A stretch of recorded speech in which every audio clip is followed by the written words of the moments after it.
Muy bienvenidos a un nuevo programa de Profundizando en las Escrituras.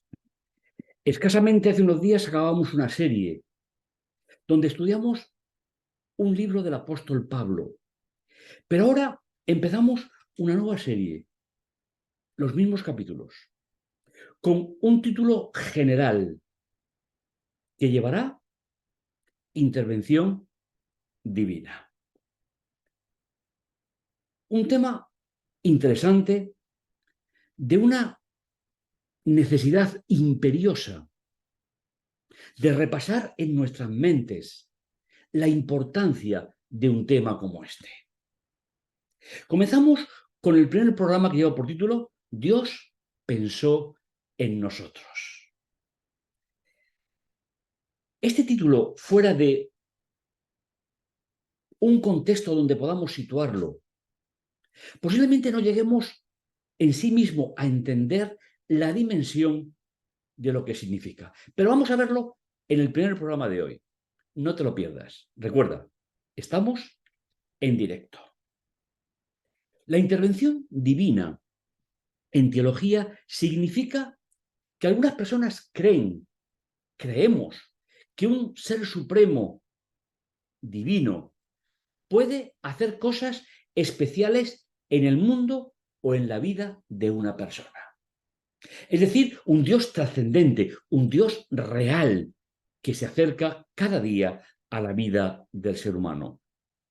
Son hechas por Dios en respuesta a situaciones particulares o necesidades especiales de la raza humana. Pero ¿por qué esas necesidades? ¿Fue siempre así? La respuesta a esta pregunta es el motivo del tema de hoy. Acompáñanos, seguro que podemos disfrutar. Esa intervención divina no tendría nunca un valor de rescate personal o colectivo como objeto fundamental, sino mostrar el reino de Dios a la humanidad. Algo así como lo que Jesús hizo en la tierra. Cuando la Biblia habla de obras portentosas de Jesús, lo que se suele traducir a partir de la Edad Media por milagros, nos damos cuenta que no se hace para beneficiar a una persona, sino para mostrar el reino de Dios. Pues desde los orígenes, cada intervención de Dios en la vida tiene como propósito mostrar el reino de Dios preparado para nosotros. Aunque siempre, y eso es inevitable, se realizará ante la expectación de los mundos no caídos y las huestes celestiales en el seno de la propia naturaleza humana, pues los ángeles no necesitan de esas obras especiales de Dios. El concepto de intervención divina ha sido de un significado especial en la disciplina de la teología y también en el ámbito de la espiritualidad. Durante esta serie utilizaremos la teología para llegar al conocimiento más pleno de los textos, pero siempre habrá un lugar para una aplicación espiritual. Finalmente, a través de la manifestación espiritual del ser humano, es como nos ponemos en contacto con los demás y nos ponemos en contacto con Dios, aparte de una manifestación física y una manifestación intelectual. Ha sido y sigue siendo objeto de intensos debates a lo largo de la historia y, desde luego, muchas veces interpretado desde el punto de vista teológico, pero muchas otras desde el punto de vista filosófico. Y en esta serie, de nuevo, vamos a dejar claro que filosofía e inspiración, para revelar lo que el hombre no puede ver, no siempre pueden ser compatibles.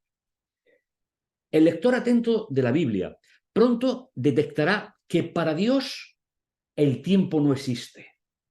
Y tal vez esta frase te pueda llamar la atención, aunque en ocasiones, y es aquí donde vamos a introducir todo el plan de salvación, se expresa a través del tiempo humano o del tiempo profético. Todo el plan de salvación fue diseñado fuera del tiempo. Algunos sociopensadores consideran que el tiempo está intrínsecamente ligado y condicionado por la existencia de seres vivos que tienen un punto final en su existencia. Imaginaros, independientemente de la semana, si nosotros no fuésemos seres mortales momentáneamente, ¿existiría el tiempo? Por eso, el plan de salvación no está condicionado en el tiempo, aunque se exprese, como acabamos de decir, en el tiempo del ser humano y explicado por Dios en muchas ocasiones a través del tiempo profético. En ausencia de un final, argumentan que no puede haber finalmente esa noción de tiempo. 13 temas. 13 temas de estudio de la Biblia, donde vamos a seguir un guión de extraer de las palabras, de las frases, de los contextos inspirados, mensajes de esperanza y mensajes de salvación. Nuestro objetivo va a ser escuchar los textos en su contexto e intenciones originales. Dejadme repetir con vosotros una frase que me ayuda a entender el valor del contexto y las intenciones originales. Todo texto fuera de su contexto ha perdido la inspiración. Aparte de ser ese pretexto que es el origen primero de esta frase. Algunos textos situados fuera del tiempo.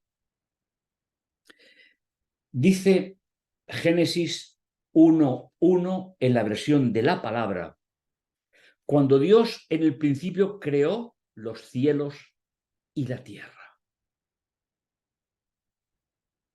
En el principio de la creación de Dios, Dios ya estaba. Pero veis, no nos muestra ni el tiempo, sino simplemente lo que a Dios más le gusta es que lo conozcamos a través de sus obras, a través de su acercamiento al ser humano. La Biblia, como acabamos de decir, no sitúa la creación en el tiempo, sino en esas acciones concretas del Creador. En Génesis capítulo 1 hay 3 expresiones preciosas que indican no cuándo, sino que Dios realizó la obra.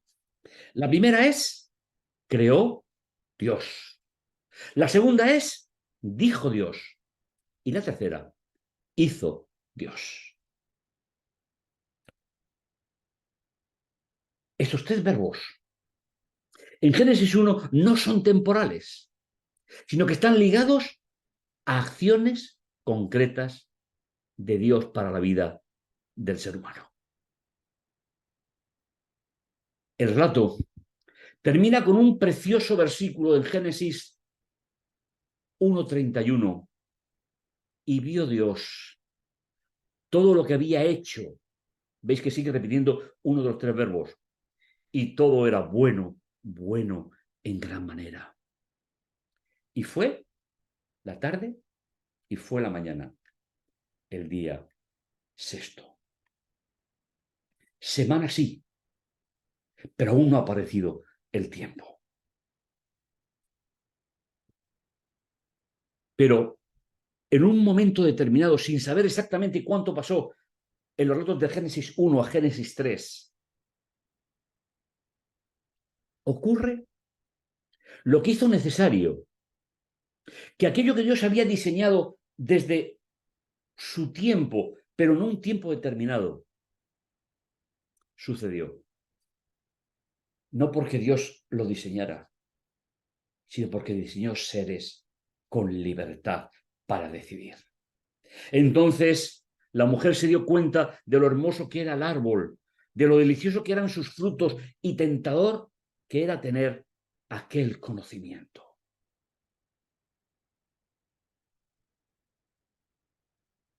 El gran error del comienzo de la historia humana fue buscar el conocimiento en algo que había sido creado por Dios y no seguir conectados al conocimiento de Dios expresado en una creación perfecta que funcionaba según el criterio del Creador.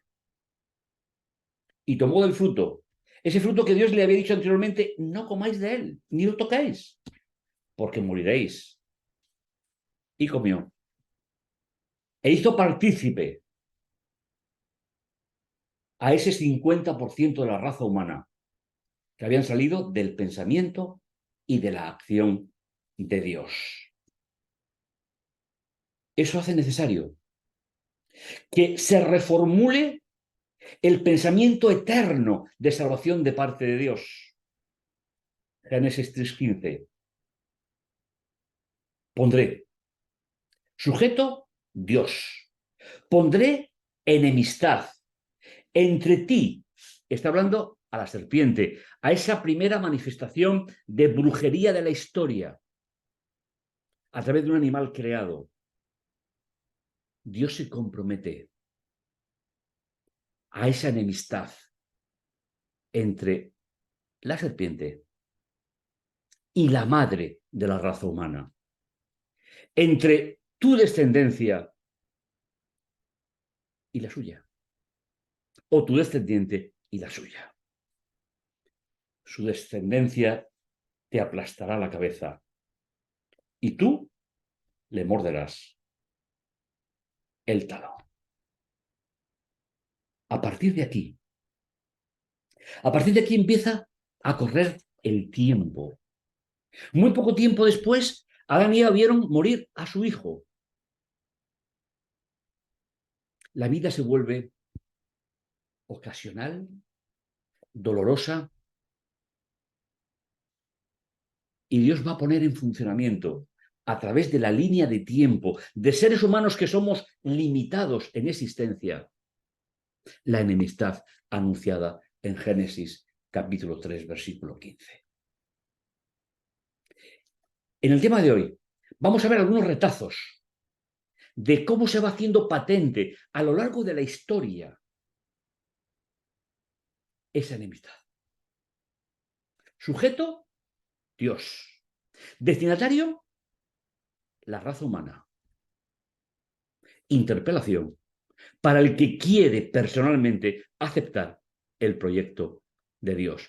No habrá salvación para todo el mundo, aunque sería lo más deseable, posiblemente, y hablo en manera humana, en el propósito de Dios.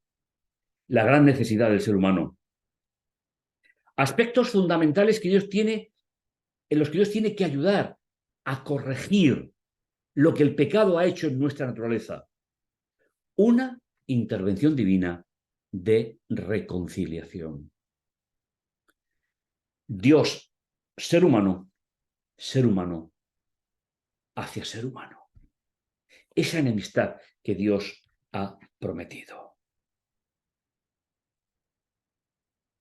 El primer aspecto que Dios tiene que tener en cuenta con nosotros es cómo nos va a ayudar a restablecer la relación con Él. Génesis 3:9 nos dice, pero Dios el Señor llamó al hombre diciendo, ¿dónde estás? Hay algunas versiones que traducen por cómo ha podido ser, por lo menos de tendencia judía. El hombre contestó, te oí en el jardín y tuve miedo porque estaba desnudo y me escondí. Normalmente cuando se lee esta frase, con nuestra mentalidad actual nos centramos más en la desnudez, que puede ser física, puede ser espiritual, y no nos centramos en el miedo. El miedo apareció en la vida de nuestros primeros padres, cuando dejaron de comprender el plan de Dios para su vida. El miedo en la Biblia no es solamente ir por un callejón donde no hay luz, o miedo a ser atracados. El miedo en la Biblia, en el primer significado teológico, es la sensación del corazón humano cuando no entiende el plan de Dios para su vida. Entonces, el Señor le hace la primera pregunta, que depende de la anterior. ¿Quién te dijo que estabas en esta situación? ¿Acaso has comido del árbol que te prohibí comer? 3 preguntas, dependiente una de la otra, pero que no son contestadas por Dios, sino que tienen que ser contestadas por el ser humano, porque el tiempo se acaba, porque el tiempo transcurre, y antes de que pasemos al descanso, o se cumpla definitivamente el plan de salvación para la humanidad, tendremos que tener respuesta a estas 3 preguntas.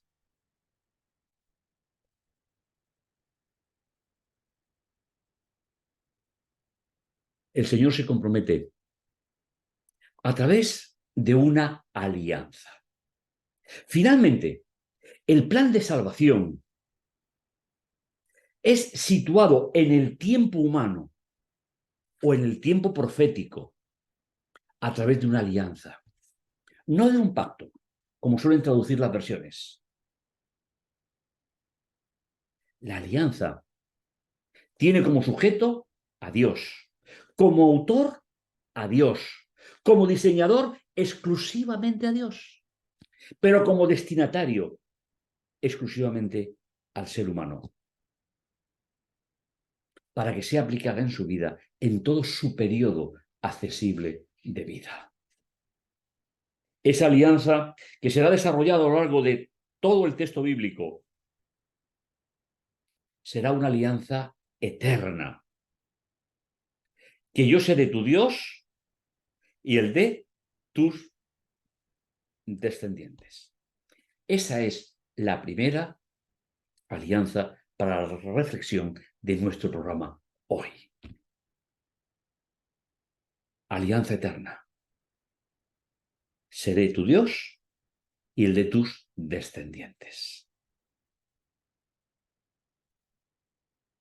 Pero dentro de ese plan eterno se encuentra también el Dios del reencuentro. Y comienza diciendo, porque tanto amó Dios al mundo, al planeta, a los habitantes del planeta. ¿Y por qué no pararnos en una palabra importante de esta primera parte de la frase? Amor. El amor inteligente. El amor que se hace como principio particular, no como respuesta del otro. Ágape.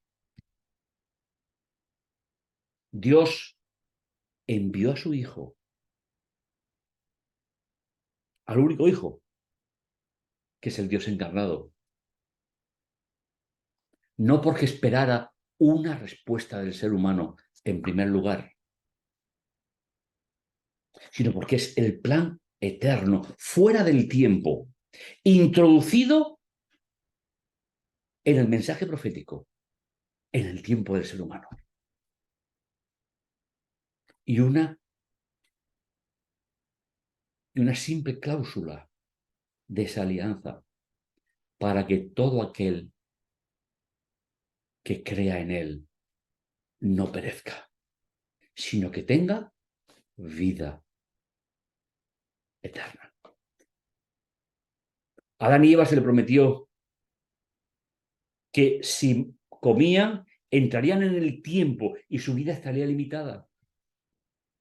Pero el Dios del reencuentro ha ido aplicando a lo largo de la historia la promesa a Adán y Eva frente al enemigo de Dios manifestado a través de la serpiente. Dios que regresa a por sus hijos. Juan capítulo 14, versículo del 1 al 3. no estéis angustiados. En cierto modo y conceptualmente, no por definición de diccionario, el término que veíamos de miedo en el relato de Génesis podría ser entendido como un sinónimo, angustiado. Porque en el Evangelio de Juan este término se emplea cuando no se entiende el plan de Dios. No estéis angustiados. Confiar en Dios. Confiar también en mí, dice ese Dios encarnado. En la casa de mi Padre hay muchas moradas para todos. Nuestra vida no está solo aquí, aunque durante un tiempo viviremos en otro lugar, pero volveremos a vivir aquí. En la casa de mi Padre hay lugar para todos. De no ser así, yo ya lo habría dicho a lo largo de todo su ministerio. Y ahora voy a preparar ese lugar para vosotros. Y una vez que me vaya ido y os haya preparado el lugar, volveré y os llevaré conmigo para que podáis estar donde yo estoy. Fijaos qué cosa más interesante. Para que podáis estar es un futuro, expresado a través del presente de Dios, donde yo estaré después de la resurrección. Detalles interesantes. Y algunos pensamientos finales al programa de hoy, al primero de la serie. La labor de la redención se llevará a cabo completamente y sin fisuras. Y esa enemistad, cuando alguien dé un golpe de muerte a alguien que le ha mordido simplemente en el tobillo, se realizará sin fisuras. Porque donde la transgresión ha abundado, la gracia estuvo por encima de la transgresión. Qué interesante esta idea para nosotros en el programa. El Dios trascendente, el Dios que se hace real en nuestra vida. No te lo pierdas y no olvides. Durante todos los 12 siguientes capítulos vamos a hablar del compromiso divino para salvar tu vida y la mía.